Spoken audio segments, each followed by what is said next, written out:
अपशिष्ट प्रबंधन अनुसंधान एवं प्रशिक्षण संस्थान के द्वारा आयोजित जल संरक्षण के 10 दिवसीय प्रशिक्षण का आज चौथा दिन है। चौथे दिन हमको पढ़ना है जल प्रदूषण के बारे में। आज जो हम लोग चर्चा करेंगे जल प्रदूषण के बारे में, तो हमें यह जानना है कि आखिर जल प्रदूषित क्यों हो रहा है, कैसे हो रहा है, और प्रदूषित जल का उपयोग हम करते हैं, कौन कौन लोग करते हैं, उनसे क्या हानियां हो सकती है, कौन कौन सी बीमारियां पैदा हो सकती है। आज हम इन्हीं के बारे में विस्तृत अध्ययन करेंगे।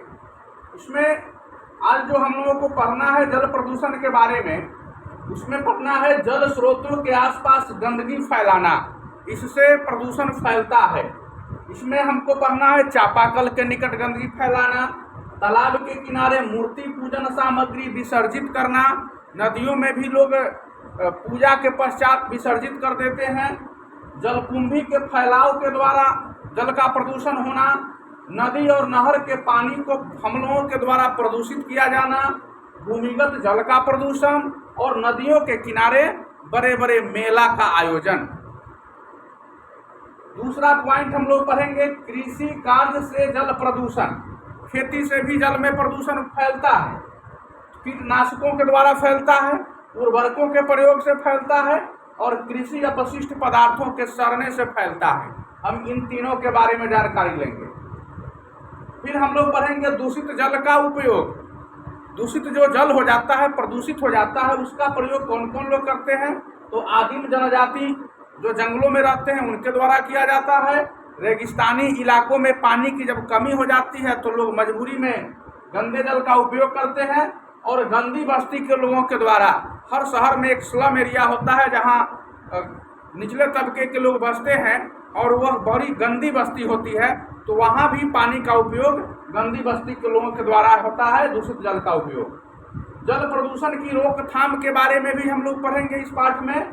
इसमें पढ़ेंगे कि जल स्रोतों की नियमित सफाई से जल प्रदूषण की समस्या की रोकथाम की जा सकती है।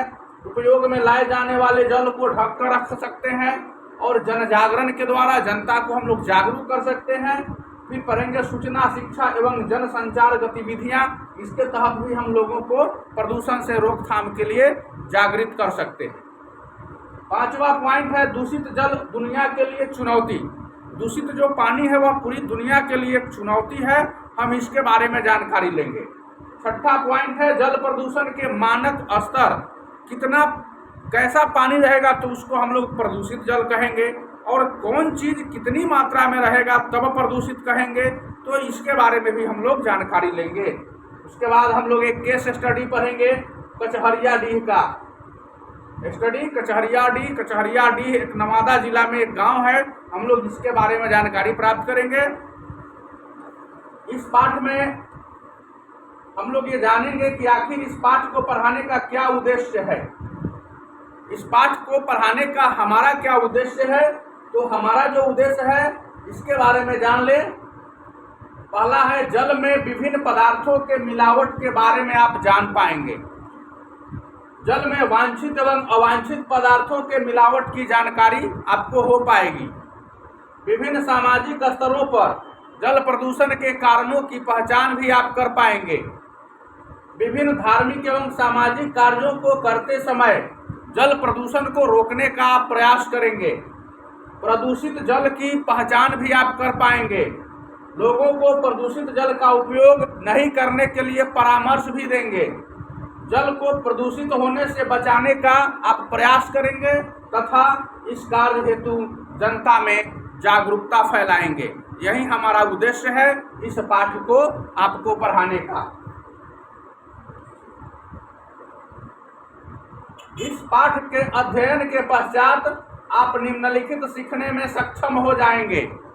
जब इस पाठ को आप पढ़ लेंगे तो क्या क्या आप सीख लीजिएगा, हम ये जानें। इस पाठ के अध्ययन के पश्चात आप निम्नलिखित सीखने में सक्षम हो जाएंगे। आप जल प्रदूषण की परिभाषा को समझ पाएंगे, आप प्रदूषित जल की पहचान कर पाएंगे, आप जल प्रदूषण के कारणों एवं दुष्परिणामों को समझ पाएंगे, आप जल में मिलावट की पहचान कर पाएंगे, आप दूषित जल से होने वाली बीमारियों के बारे में लोगों को जानकारी दे पाएंगे, और आप जल प्रदूषण की रोकथाम करने में सरकार एवं विभिन्न संस्थाओं की मदद भी कर पाएंगे। तो इस पाठ के पढ़ने से हम इतना चीज सीख लेंगे। चुनौतियां भी हैं आपके समक्ष, बस वही चुनौतियां जो आपने पढ़ा था, ये सारी चुनौतियां आएंगी समाज में। समाज के कुछ लोगों के द्वारा आपके रास्ते में रोड़ा अटकाया जाएगा, आपके काम में बाधा उत्पन्न किया जाएगा, परंतु हमें नहीं रुकना है। हमें काम करना है, समाज के लिए, देश के लिए, दुनिया के लिए काम करना है। और काम करने वाले रुकते नहीं हैं, चाहे उनके मार्ग में कितनी ही बड़ी बाधा क्यों नहीं डाल दी जाए। आज देश की अधिकांश आबादी पढ़े लिखे होने के बावजूद भी अनपढ़ के जैसा व्यवहार करती है। लोगों द्वारा विभिन्न धार्मिक अनुष्ठानों की समाप्ति के पश्चात जितनी सामग्री उपयोग की जाती है, जैसे फूल है, बेलपत्र है, भांग है, धतूर है, अकवन है, या फिर अन्य फूल फल जो भी कुछ रहता है, नैवेद्य है, तो सारे चीज़ों को लोग एक जगह समेट बिटोर कर ले जाते हैं और पानी के स्रोत में रख देते हैं, या तो तालाब में रख देते हैं, नदी में विसर्जित कर देते हैं। तो वैसा कर देने से गंदा हो जा रहा है हमारे पानी का स्रोत। तालाब में वो सड़ेगा तो गंदगी पैदा कर देगा, नदियों में सड़ेगा प्रदूषण पैदा करेगा। तो हमको ये चीज़ नहीं करना चाहिए। लेकिन इस कार्य को करने में अमीर लोगों का योगदान ज़्यादा है। गरीब लोग पूजा पाठ कम करते हैं, पैसा नहीं होता है। अमीर लोगों के पास पैसा होता है, सप्ताह में एक दिन पूजा पाठ होता है और वो सारा गंदगी उठा के फेंक देते हैं जल स्रोत में, गंदा कर देते हैं जल स्रोत को।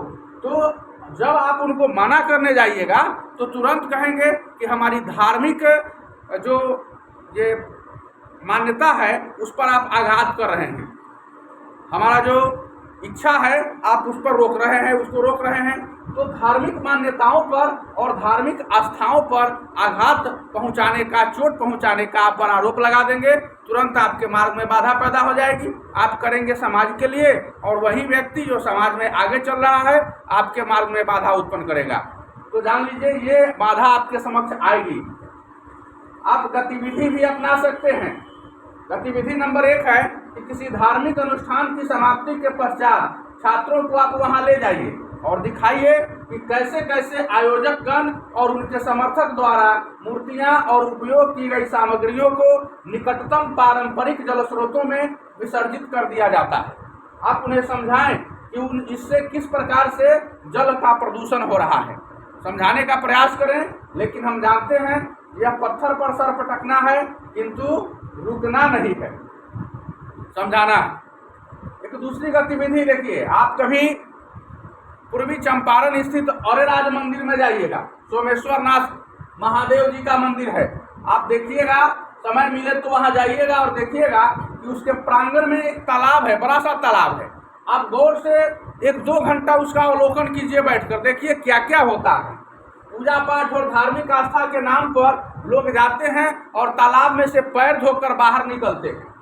प्रतिदिन पैरों की सैकड़ों किलोग्राम मिट्टियां उस तालाब में गाद के रूप में प्रवाहित हो जाती है।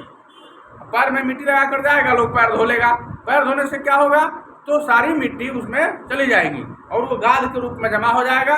पोखरा खराब होने लगेगा, तालाब खराब होने लगेगा, जिससे तालाब का जल लगातार प्रदूषित होता जा रहा है। तालाब में गाद भी बढ़ते जा रहा है, पानी बिल्कुल गंदा हो गया है और आपको उसी में स्नान भी कर लेना है। तो ये गंदगी हम फैलाते हैं और उसी में स्नान भी करते हैं। दैनिक प्रशिक्षण तालिका, प्रतिदिन हमें पढ़ना क्या क्या है, तो इसमें हमको यही पढ़ना है जो हर दिन आप पढ़ते हैं। 10 बजे से लेकर और 4:30 बजे तक हमको यही पढ़ना है। 4:30 बजे हमारी 4 बजे के बाद जो गतिविधि है वो हम लोग करते हैं और केस स्टडी भी पढ़ेंगे हम लोग।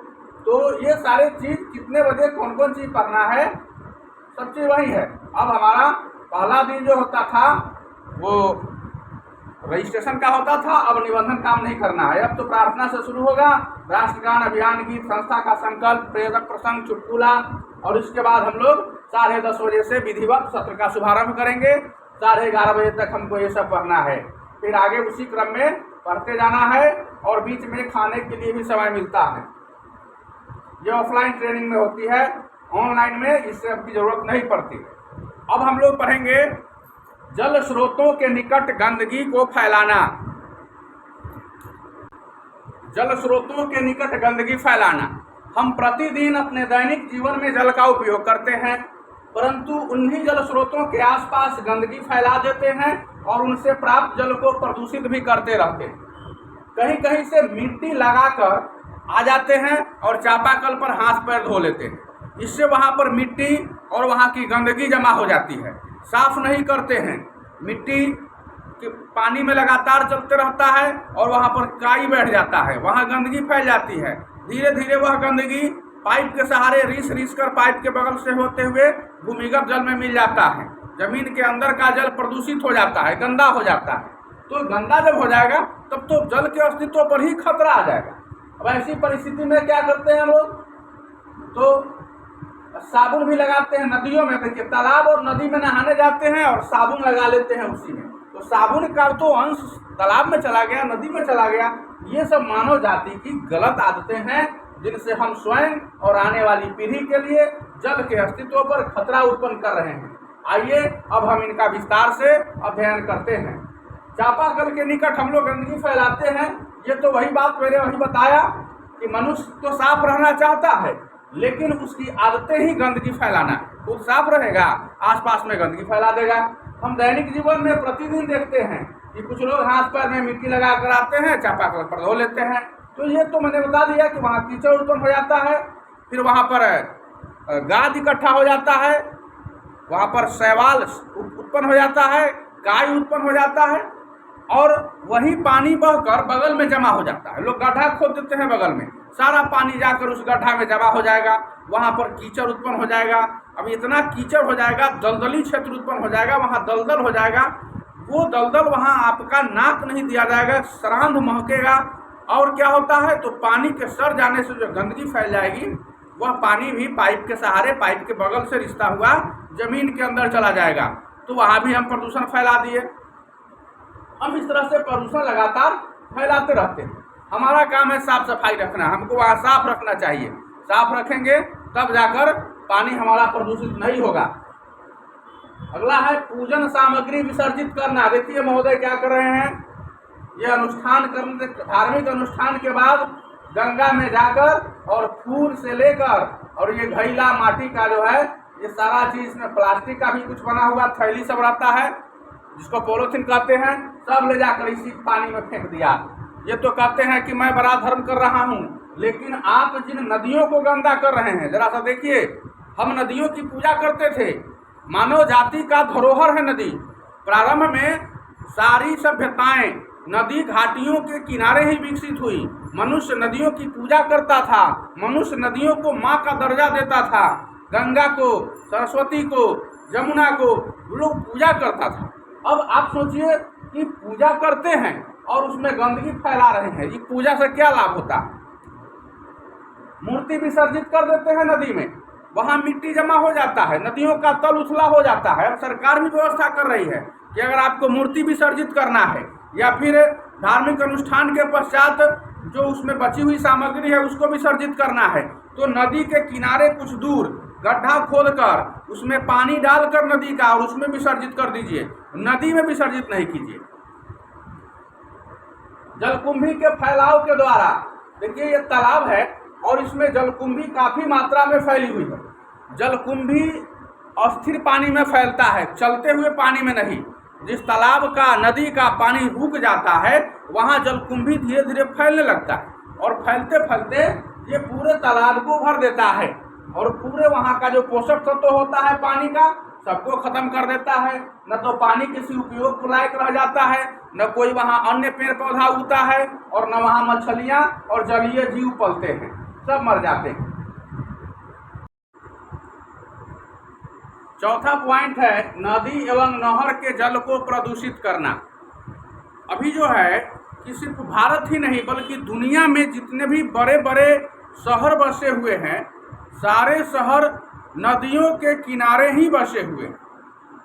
पहले जो प्रारंभ में मानव सभ्यता पली बढ़ी वो नदियों के किनारे ही पली बढ़ी।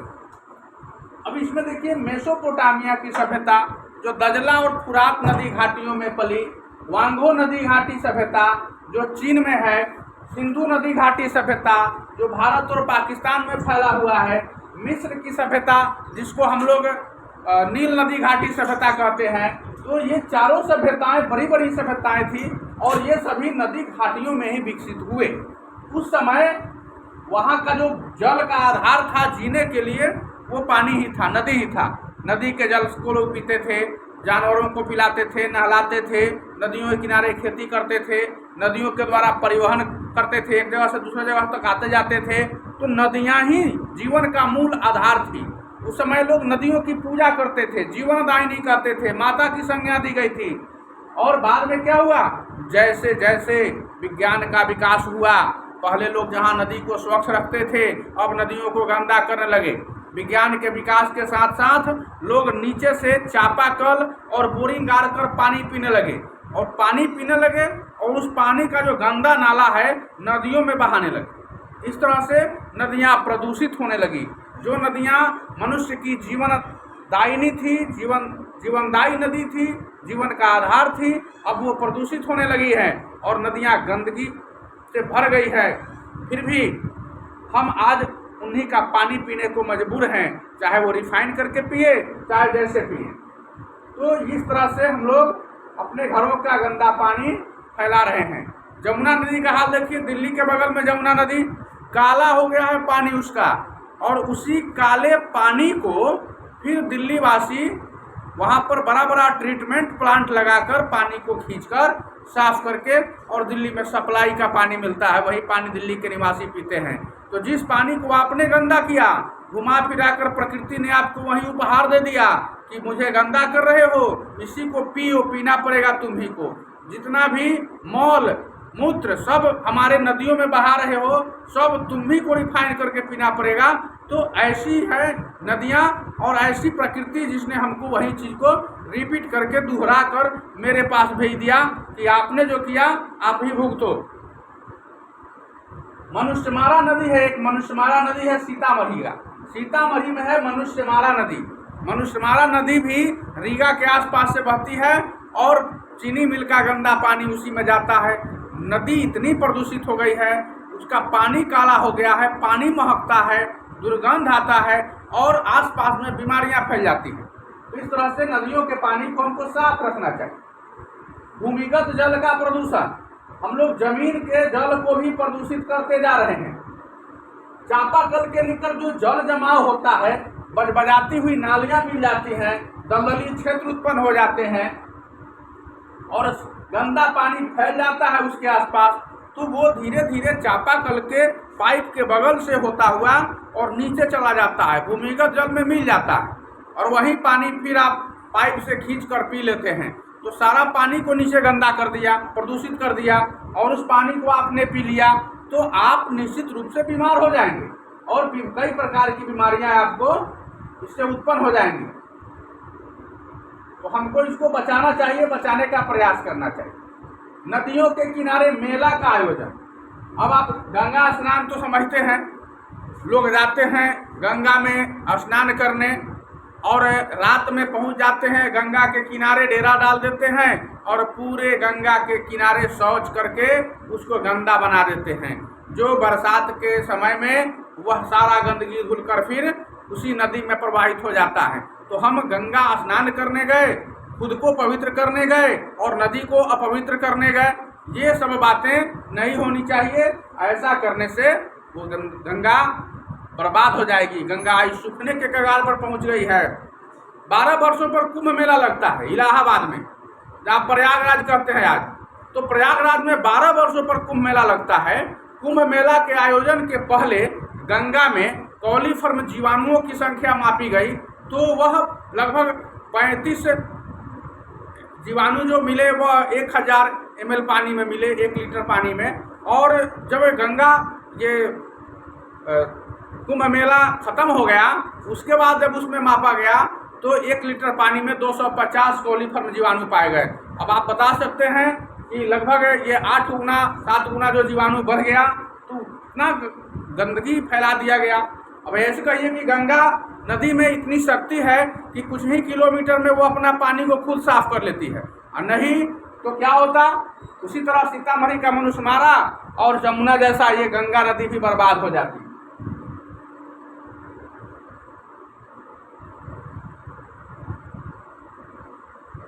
कृषि कार्यों के द्वारा जल प्रदूषण।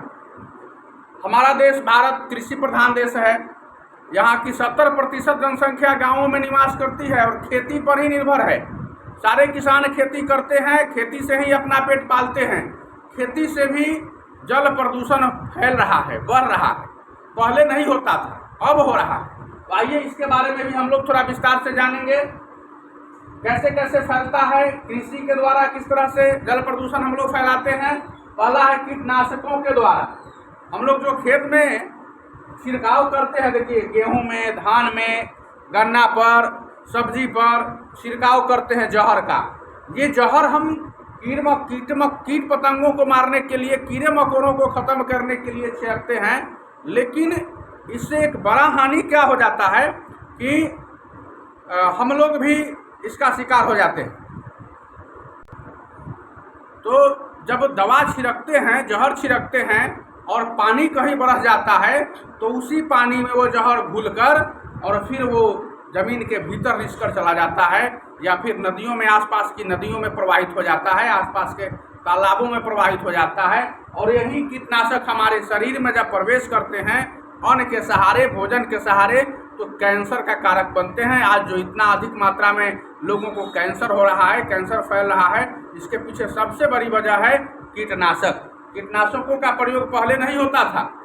पहले बिना दवा का छिड़काव किए हुए ही खेती होती थी और अच्छा फसल होता था। लेकिन आज की स्थिति क्या है कि ये पूरा खराब हो गया। कीटनाशक को छिड़क देने से ये हमारे शरीर के अंदर जाता है और यह कैंसर का कारण बन जाता है। दूसरा है रासायनिक उर्वरकों के द्वारा। ये रासायनिक जो उर्वरक होते हैं, यूरिया, देखिए यूरिया किसान छिट रहा है खेतों में, डीएपी डाई छिड़ता है।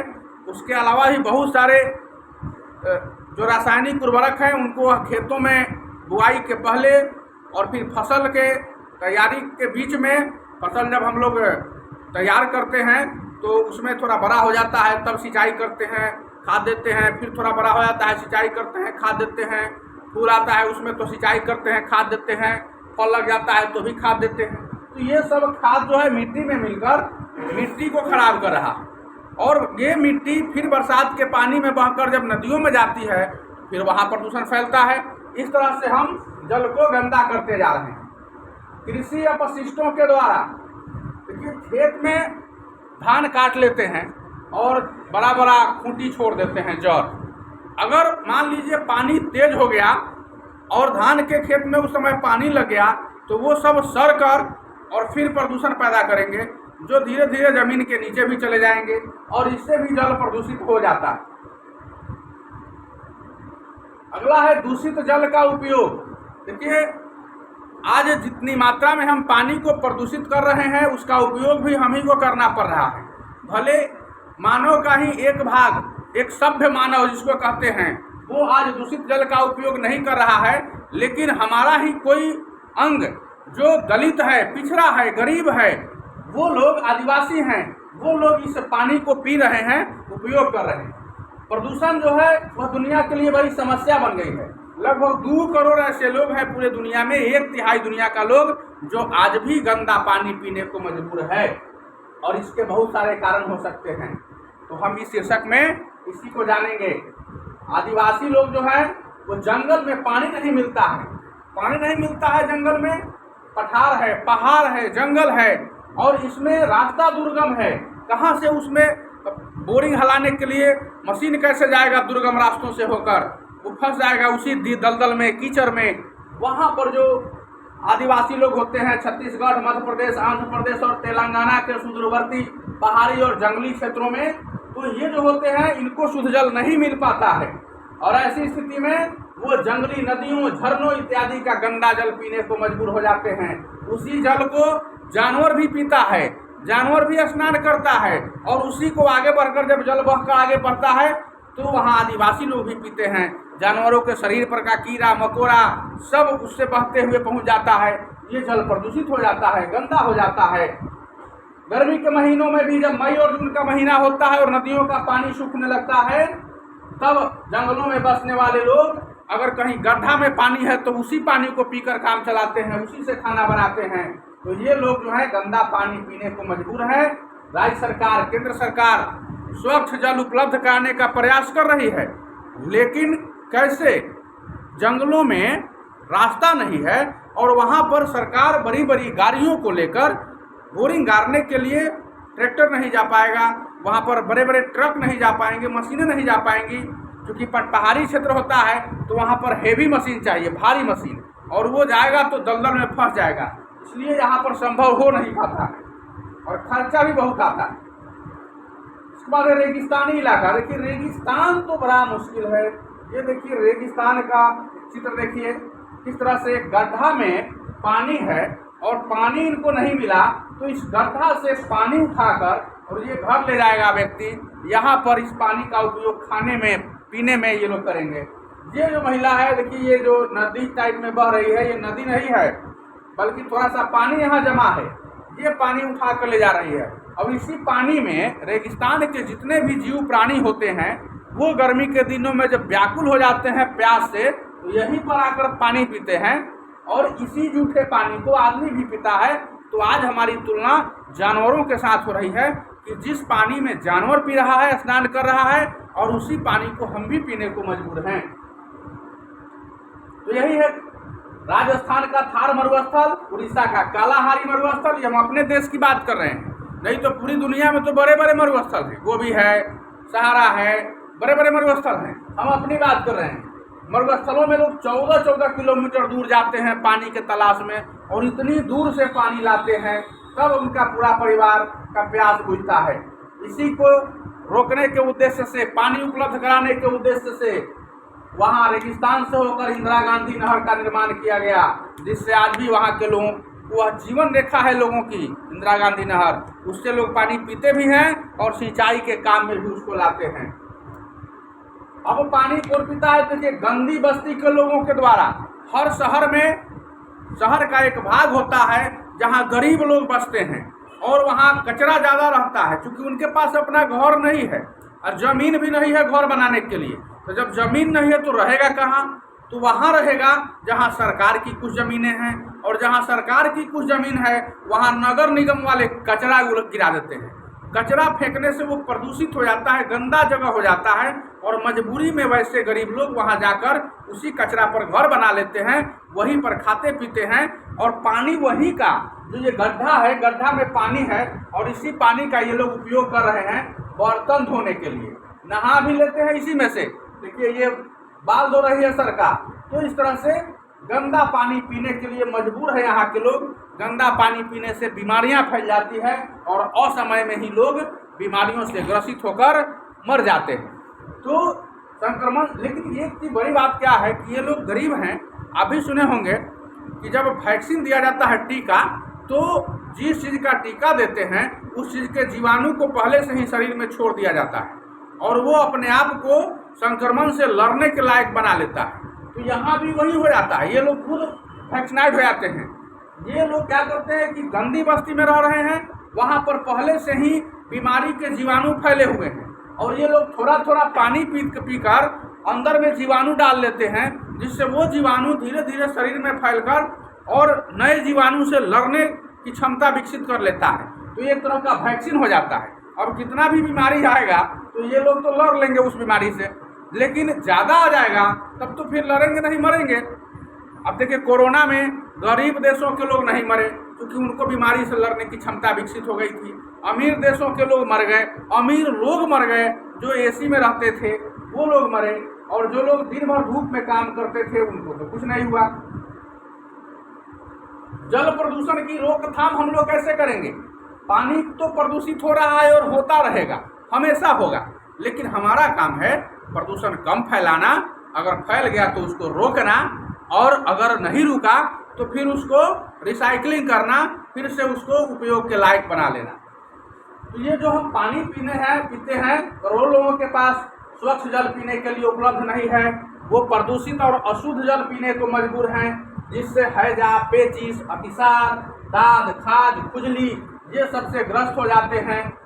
इसकी रोकथाम के लिए दूषित जल के लिए ट्रीटमेंट प्लांट लगाने की आवश्यकता है, और वहाँ जब पानी स्वच्छ हो जाएगा तो हम वैकल्पिक व्यवस्था के तहत लोगों को यह स्वच्छ पानी उपलब्ध कराएंगे, जिससे वो लोग पी सकते हैं, अपना प्यास बुझा सकते हैं। अगला है जल स्रोतों के आसपास नियमित सफाई। देखिए, पानी का स्रोत हमारे घरों में चापाकल है, ये तालाब पोखरा है, झरना झील है, नदियां हैं, और ये कुआं है, वर्षा का जल है। तो इस तरह से ये सब स्रोत है पानी का, लेकिन हमको साफ रखना पड़ेगा। तो चापाकल है ना, इसके आसपास में आप सफाई कीजिए, डेली आप कचरा उचरा है तो साफ कर दीजिए, धोकर हटा दीजिए। अगल बगल में अगर गड्ढा है तो गड्ढा नहीं, पक्का सोख्ता बनवा दीजिए ताकि पानी जमीन के अंदर चला जाए। अगर नाली निकाल रहे हैं तो उसको ढकी हुई नाली, पक्का नाली बनवा दीजिए। तो इस तरह से हम लोग इसको सुरक्षित कर सकते हैं। कुआं जो है देखिए, इस तरह का ऊपर जो है जगत बनवा दीजिए चारों बगल से। इससे क्या होगा कि बरसात का पानी इसके अंदर नहीं घुस पाएगा, बाढ़ का पानी इसके अंदर नहीं जा पाएगा, तो कुआं का पानी प्रदूषित नहीं होगा, गंदा नहीं होगा। तो ये कुआं के बचाव के लिए करना चाहिए। जरूरत पड़े तो ऊपर से ढक्कन भी डालना चाहिए। बरसात का जल इकट्ठा करने के लिए घर के ऊपर साफ सुथरा छत रखिए बाहर कर, फिर उसमें से पाइप निकाल कर और नीचे टंकी बनवा दीजिए। तो ये पानी जो है नीचे जमा हो जाएगा। इसको रेन वाटर हार्वेस्टिंग कहते हैं, और इससे भी हम लोग पानी जमा कर सकते हैं। आजकल विद्यालयों में रेन वाटर हार्वेस्टिंग सिस्टम बनाया जा रहा है। हाई स्कूल में जाकर देखिएगा आप लोग अपने अगल बगल के, वहाँ यह सिस्टम बनाया जा रहा है। नदियों को साफ सुथरा रखा जा सकता है। अब उसमें गलत चीज नहीं प्रवाहित करेंगे, मूर्ति नहीं विसर्जित करेंगे। धार्मिक अनुष्ठान के पश्चात बचे हुए फल फूल, ये लोटा डोरी, ये सब कुछ नहीं फेंकेंगे। तो ये सभी साफ सुथरा रहेगा, ये हमको करना चाहिए। कुआं है तो साल में कम से कम एक बार उड़ाही करनी चाहिए उसकी। जल को ढक कर रखना। आप घर में जो पानी पीते हैं, देखिए ये इस तरह से उसको पानी डालकर ढक देना चाहिए ढक्कन से। ढक देने से इसमें मक्खियाँ नहीं जाएंगी, धूल कण नहीं पड़ेंगे, पत्ता नहीं गिरेगा, कोई खरपतवार नहीं गिरेगा, ये कचरा नहीं गिरेगा, तो ये पानी साफ रहेगा। और तब हम इस पानी को पिएंगे तो ये शुद्ध पानी हो जाएगा। तो हमको ऐसा ढक कर रखना चाहिए ताकि जीवाणुओं से हमारा पानी बचा हुआ रहे और हम बीमार नहीं पड़ें। इसके बाद है जन जागरण। देखिए, आप जन जागरण, जनता को जागरूक कर सकते हैं, जनता को बता सकते हैं, जनता को सिखा सकते हैं, जनता को समझा सकते हैं कि कैसे जल स्रोत हम गंदा कर रहे हैं और क्या करेंगे तो हमारा पानी शुद्ध रहेगा, प्रदूषण नहीं फैलेगा। प्रदूषित जल को पीने से कितनी बीमारियां फैलती हैं और कैसे हम जल को प्रदूषित होने से बचा सकते हैं। तो इसके लिए हम लोग पैदल यात्रा निकाल सकते हैं, बड़े बड़े झंडा बैनर लेकर लोगों के बीच से जा सकते हैं, लोगों को पंपलेट बांट कर बता सकते हैं कि हम क्या करें और क्या न करें, कैसे पानी को साफ रखें, जल स्रोत को गंदा होने से बचाएं, गंदा न हो इसके लिए क्या करें, गंदा हो जाए तब क्या करें। तो ये सब आपको उसमें लोगों के बीच आप प्रचार प्रसार कर सकते हैं।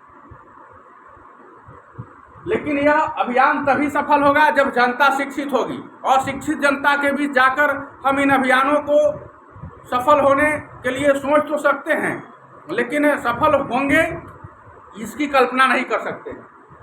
सूचना, शिक्षा एवं जनसंचार, ये चीज IEC गतिविधियां होती हैं, हम लोग ये जरूर करेंगे। सूचना इंफॉर्मेशन होता है, शिक्षा एजुकेशन, और संचार कम्युनिकेशन। सूचना, शिक्षा और संचार यानी इंफॉर्मेशन, एजुकेशन, कम्युनिकेशन, IEC, ये गतिविधियां सरकार भी अपनाती हैं। उनका जितना का प्रोजेक्ट होता है, मान लो 100 रुपया किसी काम में खर्च करना है, तो सरकार के पास एक रूल है कि 60% खर्चा करना है काम करने में और 40% प्रचार करने में खर्च करना है, जनता को बताने में खर्च करना है कि हम ये कार्यक्रम चला रहे हैं, इसमें आपको ये करना है, ऐसे आप अच्छा कर सकते हैं, ऐसे कीजिएगा तो खराबी हो जाएगी। तो उस बताने में 40% रुपया खर्चा होता है। इसमें हम जनता को पहले सूचना देते हैं कि आपके गांव में ये कार्यक्रम होने जा रहा है, ये प्रशिक्षण होने जा रहा है, आप लोग उस दिन मौजूद रहेंगे। फिर उसके बाद हम लोग प्रशिक्षण देते हैं, उसको एजुकेशन कहते हैं, सिखाते हैं जनता को ये काम करना चाहिए और ये नहीं करना चाहिए। और उसके बाद है संचार यानी जनसंचार, कम्युनिकेशन। उनके बीच हमेशा एक कम्युनिकेशन बनाए रखना है, संचार बनाए रखना है, उनसे वार्तालाप करते रहना है, बीच बीच में उनसे मिलते रहना है कि हमने जो सिखाया आप ऐसा कर रहे हैं अथवा नहीं कर रहे हैं। तो जानकारी भी लेते रहना चाहिए। इसी को कहते हैं IEC गतिविधि अर्थात सूचना, शिक्षा एवं जनसंचार। अगर तीनों चरण सफलतापूर्वक संपन्न हो जाए तो कार्यक्रम की सफलता भी सुनिश्चित हो जाएगी। दूषित जल दुनिया के लिए चुनौती, बड़ी चुनौती है दुनिया के लिए। दूषित पानी पीने से बीमारियां फैलती हैं और उसमें अनावश्यक पैसा बर्बाद होता है। जो पैसा से वो गरीब लोग आगे बढ़ सकते थे, कुछ आर्थिक स्थिति को सुधार सकते थे, अपनी विपन्नावस्था को बदलकर संपन्नावस्था बना सकते थे, वो परिस्थितियां, वो पैसा जो वो लोग कमा कर बचा रहे थे वो बीमारी में खर्च हो जाता है। बढ़ती जनसंख्या, अशिक्षा और दूषित जल की समस्या को फैलाने के लिए सबसे बड़े दो महत्वपूर्ण कारक और कारण हैं बढ़ती जनसंख्या और अशिक्षा। बढ़ती हुई जनसंख्या के अनुपात में पीने के लिए भूमिगत जल की उपलब्धता सुनिश्चित नहीं हो पा रही है। जितना लोग बढ़ रहा है उतना भूमिगत जल आपके पास नहीं है, कहाँ से पीजिएगा? रेगिस्तान में 500-500 फीट नीचे पानी है, कहाँ से बोरिंग कर पाइएगा?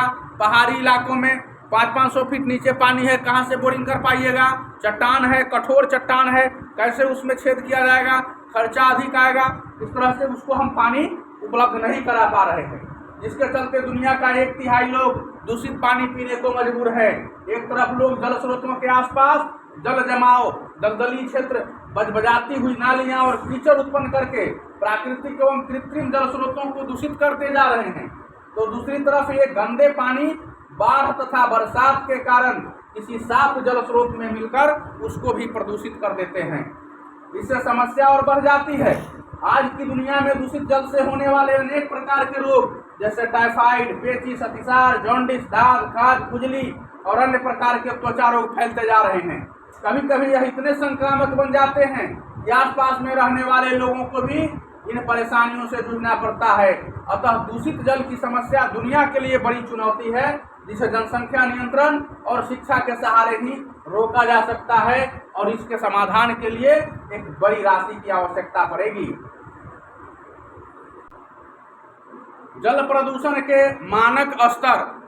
देखिए, प्रदूषण कैसे पता करेंगे कि ये जल प्रदूषित हो गई है? क्या मानक है? तो अलग अलग देशों में जल प्रदूषण की समस्या के लिए मानक भी अलग अलग बनाए गए। कहीं के लोग ज़्यादा साफ सुथरा रहते हैं तो वहाँ के लोग थोड़ा भी गंदा पानी पी लेंगे तो जल्दी बीमार हो जाएंगे, लेकिन अब स्लम बस्ती के लोग हैं, गंदी बस्ती के लोग हैं, तो थोड़ा गंदा पानी भी पी लेंगे, बीमार नहीं होंगे। अब आप सोच सकते हैं कि जो अमीर लोग हैं, जो साफ सुथरा पानी पीते हैं और थोड़ा गंदा पानी पीने से हल्का भी अगर कुछ रहेगा पानी में तो बीमार हो जाएंगे, वैसे लोगों के लिए प्रदूषण का मानक स्तर अलग बनाया गया। और जो लोग गरीब लोग हैं वो गंदा पानी पीकर भी जिंदा रहते हैं, उनके लिए प्रदूषण का मानक स्तर अलग हो सकता है। तो अलग अलग देशों में जो गरीब देश हैं वहाँ प्रदूषण का मानक स्तर कुछ और है, और जहाँ अमीर लोग रखते हैं, अमीर देश हैं, वहाँ प्रदूषण का मानक स्तर कुछ और है। इसलिए इसका कोई मानक निश्चित नहीं किया गया, किंतु फिर भी एक निश्चित थोड़ा सा जानने के लिए कुछ बना दिया गया। ये पानी जो है, पानी में कुछ भी, पानी के अलावा जो उपयोगी पदार्थ नहीं हैं वो अगर घुल मिल जाते हैं तो हम उसको प्रदूषण कहते हैं। अब पानी में चीनी आप मिला के पीते हैं तो एक तरह से वो भी प्रदूषण है। प्रदूषण किसके लिए है और किसके लिए नहीं है? तो जिस आदमी को बीपी कंट्रोल में रखना है, बीपी घटा हुआ है, तो उसको चीनी पानी का लोग घोल पिला देते हैं। चीनी पानी का घोल पिलाने से बीपी कंट्रोल हो जाता है, लेकिन उसको फायदा तो हुआ। अब जो डायबिटीज का व्यक्ति है, जिसको डायबिटीज पहले से फैला हुआ है, उस व्यक्ति को अगर चीनी पानी घोल कर पिला दीजिएगा तो उसका तो डायबिटीज बढ़ जाएगा, तो बीमारी बढ़ेगी उसकी। वैसी परिस्थिति में वही चीनी पानी किसी के लिए फायदेमंद हुआ और किसी के लिए हानिकारक हो गया, तो प्रदूषण वही हो गया। अब वो डायबिटीज वाले के लिए चीनी प्रदूषण हो गया, पानी के साथ मिल गया तो, और वो जो बीपी वाले लोग हैं, ब्लड प्रेशर वाले, उनके लिए वो अच्छा चीज़ हो गया। तो ये फायदा और घाटा के अनुसार प्रदूषण का मानक बनाया गया है। प्रदूषण का कोई निश्चित मानक नहीं होता। लाल रंग का पानी पीने को मजबूर हैं बैंगा आदिवासी। बैंगा आदिवासी कौन है? तो ये छत्तीसगढ़ के मुंगेली जिला के सुदूर वनांचल क्षेत्र में रहते हैं। एक ग्राम पंचायत है महामाई, वहाँ के लोग हैं। डगनिया गांव है जहाँ पर बैगा आदिवासी रहते हैं। इनके पास पानी की बड़ी कमी है और प्रशासन इनको मुख्य धारा से जोड़ने के लिए बहुत सारी योजनाएं चला रही हैं। इस गांव में 30-35 गो बैंगा परिवार के लोग रहते हैं मात्र, लेकिन इन परिवारों के लिए प्रदेश सरकार 5 गो हैंडपंप लगवा दिया और 5 गो में 2 गो खराब है। उस 2 गो में से लाल पानी निकलता है, वो लाल पानी प्रदूषित पानी है। उसको पीने से ये लोग बीमार हो जाएंगे। अब बीमार हो जाएंगे तो बड़ी मुश्किल हो जाएगी। यही बीमारी कैसे फैली, कहाँ फैली? तो हम एक केस स्टडी पढ़ते हैं, केस स्टडी कचहरियाडीह का। देखिए कितना भयानक चीज़ है। आप कभी जाने का मौका मिले तो आप जाइएगा, या जो लोग नवादा जिला के लोग हैं वो लोग बड़ी अच्छी तरह से जानते होंगे। नवादा जिला का एक बदनसीब टोला कचहरियाडीह है। रजौली एक प्रखंड है, रजौली में हरदिया पंचायत है और हरदिया पंचायत में एक गांव है कचहरियाडीह। ये कचहरियाडीह एक ऐसा गांव है जहां 71 घर का टोला है और इसमें जितने भी जवान लड़के लड़कियां हैं वो 100 के आसपास लोग चलने फिरने में लाचार हो गए हैं। उनकी हड्डियां धनुष के जैसी टेढ़ी हो गई है। यह सब आज से लगभग 30 साल पहले शुरू हुआ। देखिए पैर कैसे टेढ़ा है इन लोगों का, ये बच्चे लोग हैं, पैर टेढ़ा हो गया। और ये हुआ कैसे? तो वहाँ का जो पानी है ना, उसमें अचानक फ्लोराइड का मात्रा बढ़ गया। ये फ्लोराइड बड़ा घातक चीज़ है, आर्सेनिक और फ्लोराइड। ये कहाँ है? तो ये ज़मीन के नीचे है, काफ़ी नीचे आर्सेनिक और फ्लोराइड रहता है। अब जो अमीर लोग हैं वो लोग धीरे धीरे ऊपर का पानी गंदा करते जा रहे हैं। 40 feet, 70 feet, 100 feet, 150 feet, 200 feet, 300 feet यहाँ तक पहुँचा दिए। अब पानी गंदा हो गया ऊपर का पानी। लेकिन जैसे जैसे नीचे जा रहे हैं खतरा है हमें इसी बात का कि आर्सेनिक और फ्लोराइड नीचे ही रहता है। जैसे जैसे नीचे जाएंगे आर्सेनिक और फ्लोराइड ऊपर आएगा और ये इतना बड़ा जहर है। ये पानी में जब मिल जाता है, तय सीमा से अधिक हो गई तो इसको स्केलेटल फ्लोरोसिस नाम की बीमारी हो जाती है, जिसके बाद हड्डियां जो है इनकी वो टेढ़ी हो जाती है। जब ये शुरू हुआ तो मीडिया में लगातार इसकी खबरें आई और जब मीडिया में लगातार खबरें आई तब सरकार का ध्यान इस ओर गया। तब जाकर वहाँ पर शुरू हुआ व्यवस्था, वहाँ के लोगों का इलाज। पूरी एक पीढ़ी बर्बाद हो गई, एक पीढ़ी पूरा बर्बाद। पूरा वहाँ का बूढ़ा बच्चा जवान सब इसी तरह का टेढ़ा हो गया, सब लोग विकलांग हो गया। टोले की शुरुआत में एक आदमी मिला, संतोष माझी का जो पैर है वो धनुष के जैसा मुड़ गया, घिसट कर चलते हैं। उम्र लगभग 19 से 20 साल की करीब है। पिता उनके जो हैं वो कहते हैं कि संतोष जो था वो बहुत तंदुरुस्त बच्चा था, लेकिन अचानक गड़बड़ा गया, इसका पाँव मुड़ने लगा और इसकी हालत इसकी खराब हो गई। देखिए संतोष का फोटो है और ये उनके पिताजी हैं। इतना ये बदनसीब हो गया लड़का, इसका पैर टेढ़ा हो गया। संतोष की तरह ही जब आगे बढ़े तो बहुत सारे जुआ मिले, सबकी स्थिति वही है। कालू रजवार का बेटा शिव बालक, बालू भुइयां के बाद बेटा जो है ब्रह्मदेव, लालू राजवंशी का बेटा पंकज, ये सब जो है उसी तरह है, सब टेढ़ा टेढ़ा।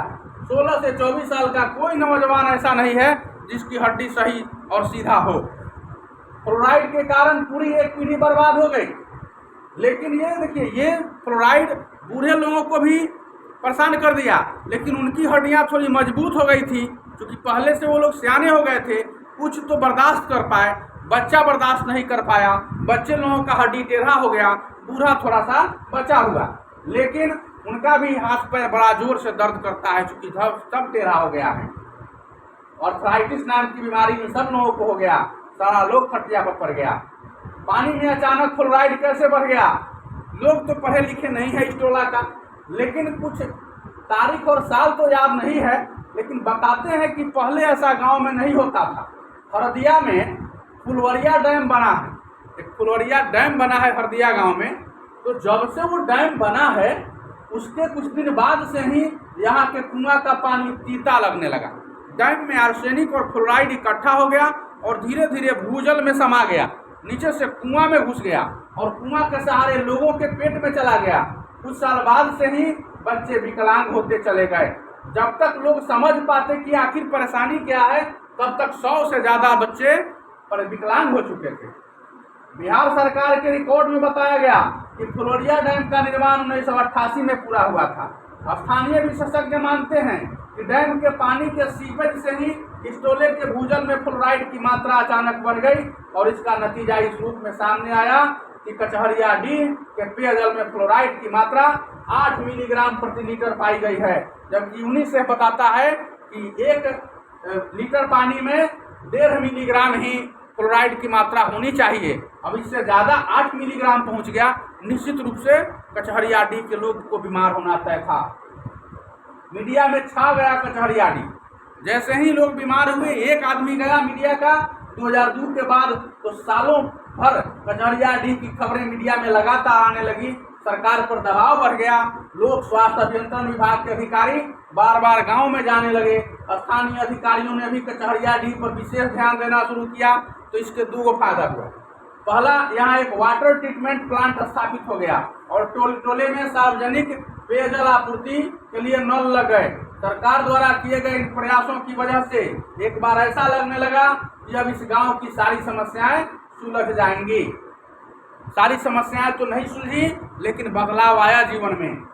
ट्रीटमेंट प्लांट से आ गया बदलाव। यहाँ कहना गलत होगा कि ट्रीटमेंट प्लांट से कचहरिया डी को कोई खास लाभ नहीं हुआ, ऐसी बात नहीं है। यह प्लांट द्वारा मिलने वाले शुद्ध पेयजल का ही लाभ है कि टोले के नए बच्चों में कोई भी विकलांग नहीं हुआ। अब आर्सेनिक ट्रीटमेंट और फ्लोराइड का ट्रीटमेंट होने लगा। लोग पानी पीने लगे तो नया जो बच्चा पैदा हुआ अब वो विकलांग नहीं हुआ।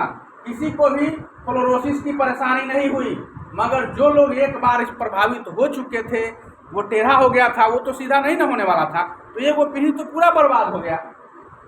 अब उसको इलाज की जरूरत है। अब सरकार क्या कर रही है? सरकार को तो करना चाहिए, इलाज करना चाहिए। पड़ोस के गांव में भी पसर रहा है संक्रमण। जब एक कचहरिया डी में हुआ तो बगल वाले लोगों के घरों में, उनके कुएं में भी पानी में आर्सेनिक और फ्लोराइड बढ़ने लगा। कचहरिया डी का पड़ोसी गांव है पुरानी हरदिया। 2-3 मुस्लिम परिवार यहाँ रहते हैं। वो लोग भी स्केलेटल फ्लोरोसिस की चपेट में आ गए। ऐसा लगता है कि इस बस्ती में भी अब डैम का पानी सीपेज होकर घुसने लगा है। गांव के जसीम अंसारी के पांव कचहरिया डी के बच्चों की तरह ही मुड़ गए हैं। रहमान अंसारी, जिनकी उम्र है 62 साल, और असगरी खातून की उम्र 48 वर्ष, इनके जोड़ों में भी भीषण दर्द था, परेशान है, चलने फिरने से लाचार हो गए हैं। सगीना खातून, जिसकी उम्र 10 साल है, के पांव टेढ़े होने लगे हैं। इनकी तरफ किसी का ध्यान नहीं है। कचहरिया तो एक केस स्टडी है। गया, नवादा में ऐसे कई गांव हैं जहां ऐसी ही हालत है। दक्षिण बिहार में फ्लोराइड प्रभावित गांवों में कोई पॉलिसी बनाकर, कोई नई नीति बनाकर, कोई योजनाबद्ध तरीके से सरकार को काम करना होगा, ताकि वहां के लोगों को राहत मिल सके। देखिए कैसे कैसे पांव टेढ़े हो गए हैं। तो ये हमारा आज का जो है पाठ है, और फिर इसके बाद अगले दिन हम लोग नया कोई पाठ लेकर 5वां दिन का जो हम पाठ लेंगे वो अगले दिन आएंगे। तब तक के लिए धन्यवाद।